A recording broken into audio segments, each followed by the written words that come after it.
I'm Mr. Fallhead. It's my podcast slash like a multi-mogul element of my progress through this class.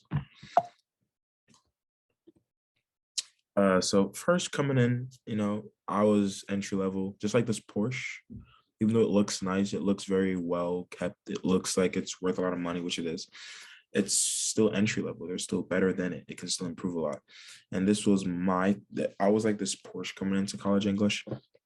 I had all the confidence, thought I was very good, thought I was good at what I did. I thought I was the best, but I didn't know that there were rooms for improvement.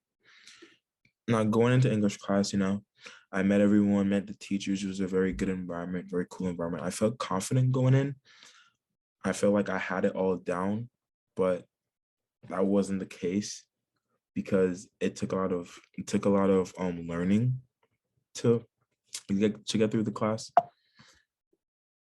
Uh, as you can see, the top photos and the bottom photos. Now, the top photo in that era, those phones were thought as new. They were the best. There wasn't any improvement you could do. The bottom photos are closer to our era, and this is what we think as the best, and nothing can really beat. But in 20 years, there'll be newer phones, newer devices out there that we're gonna think that can't be improved, but will somehow be improved. So yeah, this was my thought process coming in.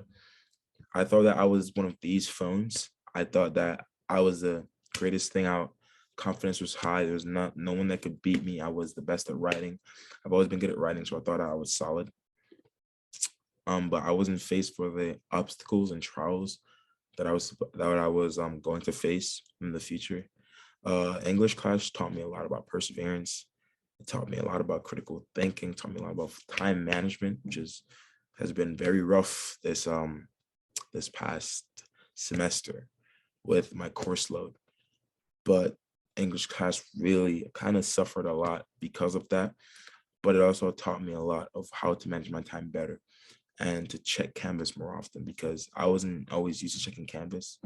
Uh, in high school, we had Google Classroom, and everything the teacher did, we get a detailed email about it. Canvas, that's not the case. You have to check it. You have to be accountable for your own Canvas account, and that was one of the big obstacles that I faced. Making sure I look at my Canvas, making sure I get my notifications, making sure I manage my time well between practice, studying, homework, club meetings, intramurals, friends, family, social time. It was very hard to balance. That was one of the big challenges I faced, especially in English class. It took a lot of hard work. Sometimes like this was my mind. This hand was my mind throughout at the end of English class. I know I had to get really creative. I had to really think. I had to really put my all in all of the work that I did. And it was honestly, it was even though I liked it a lot, it was very challenging personally because at first I thought I could just do the bare minimum and get by. But as the class progressed, the class demanded more from me mentally, demanded more from me emotionally. In a literary sense, I needed to do more, and I had to really get down to the grit and put my hands in there, get messy with my work to make it better. A lot of late nights. I think I probably deserve a show to how my nights were late. Even tonight is a pretty late night because of all the studying I'm doing for my chemistry final. So, a lot of late nights again, time management. Still need to get better at it. I'm slowly getting better, but still I need to check Canvas more often and all that. And that's one of the big things with English class, just writing in general. I used my writing. It was I always wrote, I could write an essay a day in advance, 2 days in advance, without proofreading, without going over, without revising. I would get really good grades. This class really taught me that there was more to writing than just writing. There's brainstorming, free writing, critical thinking. All of those things you have to put into perspective. You have to put those into consideration while writing. And those are a couple things that I struggled with because it's very hard to go from something that you've been doing. It's become second nature and switching the whole thing up. That was a very big and hard transition for me personally in English class. And so it took me a lot of late nights because I had to change things to accommodate for this new style of writing, new style of thinking that I was incubating. Sometimes I revised, I wrote, and I still failed. Not fail like an assignment, but I didn't do as much as I thought I would get. Thought I get 100, maybe I get an 80, maybe a 90 here and there. I try to see where I can fix it to do better on the next exam. I see some ways, try to fix it. Well, I messed up on this part, brings my grade down. I did good, but my time management is off. That's just, those are just some things that, sometimes I take failures, I take my L's, I lose sometimes. But it's a good thing about losing and not getting 100% means there's always room for improvement. So that's when revising comes in. Never give up. Try again. Revamp the whole thing. Maybe switch up a couple words. Maybe it sounds good, but you need to change the intro. Get the transitioning right. MLA format. I struggled with MLA format because we didn't really use it that much in high school, and the MLA format we did was very different from what we did, especially for the research paper. That was a very big MLA format issue that I had. I didn't really know how to really write my citations for it until I Googled it, until peer review. And peer review is one of the great things about this class that I personally took to heart. Peer review. As I was saying, peer review, getting peer reviewed is probably, at first it was very annoying. Didn't want to do it, but now I really understand it. I see the importance of it because it gives you a different perspective from other people, and not just your friends, just other students in your classmates that maybe they're good at this or they're struggling with this, and they find a way how they could deal with this specific situation. That's one of the things I learned from. I realized that, hey, take these peer reviews very seriously. Read over your peer reviews, watch them, analyze them, listen to your peers because they know what they're saying. They read your paper. It's one of the things I realized. I started taking my peer reviews more seriously because of this class. I started listening to my peers more, asking other people, not even just my peers, but other people, just to simply read my paper, analyze it, see how it's doing, make a couple corrections here and there. There's a lot of things I miss that my peers pick up on. There's words that would sound better, make the whole paragraph flow better. So yeah, that's one of the things that peer reviewing really helped me excel at. And it just shows growth.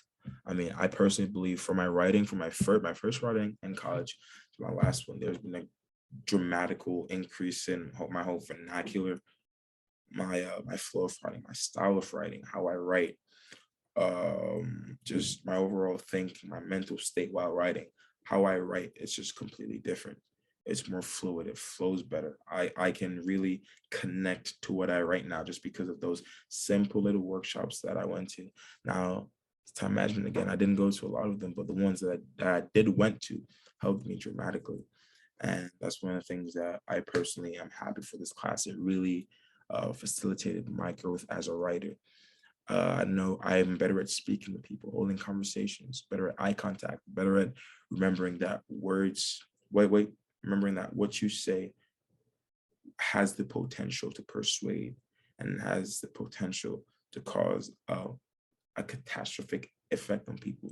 So be mindful of your words, be mindful of what you say, speak slower, speak softer, pronunciate your words. It's one of the things I struggle with, in this class really helped me with that. Maybe hand motion helps convey a point to speak Aristotle's rules for writing and persuading people. Be trustworthy, be courteous, be honest, be sympathetic when writing. All those things really helped me in writing, and also helped me in speaking, because writing and speaking put into effect. So that's one of the things I learned from this course. And again, there's always room for improvement. I learned that. I thought I was good. I get peer reviewed. I see, hey, this could be improved. I thought it was good, but this could be improved. I know it's a drag, but you want the good grade, you have to improve this. You have to make sure you listen to your peers, work through your peer reviews, ask your peers for help. That's one of the big things. And the last one, I'm thankful for this class because it will help me in life further on, because I will never not need English. I will never not need to speak eloquently, never not need to write a paper that shows, hey, this is what I believe in, or this is what I think this is wrong. I hope that I have children one day, and I maybe have to write maybe have to write a paper or a letter to a school or a district or something like that about my kid. And this is one of the skills I learned in this class will help me throughout my life, and I'm very thankful. And this is what I think I am then. It's beautiful, but then it comes on, my writing is better. I added drama, I added flow, I added chaos, but it all flew so nicely. So it's from this, it's good writing, but it's just stale and just plain writing, satisfactory to this beautiful writing. Everything flows, it brights up, it gets you captivated. It it calls to your emotions, it calls to your eyes. You just want to read it. You were kept engaged. You just can't get enough. So that's how I think I've improved from then until now in this course. And I would say thank you.